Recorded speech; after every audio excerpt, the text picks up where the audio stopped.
Sa mga kababayan kong nasalanta ng bagyo na Yolanda, ako po ay nagdadasal para sa inyo at wag po tayo mawala ng pag-asa. Tayo po ay lalaban sa hamon ng buhay. Huwag po natin kalimutan na magdasal palagi sa Panginoon. Yung relationship natin sa Panginoon kailangan nandyan. At maraming salamat sa suporta ninyo.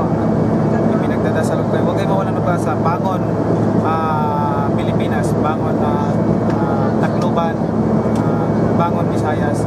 Kung ano mang mga trahedya o ano dyan, hindi makakatinag sa atin. Nainiwala sa Panginoon. So,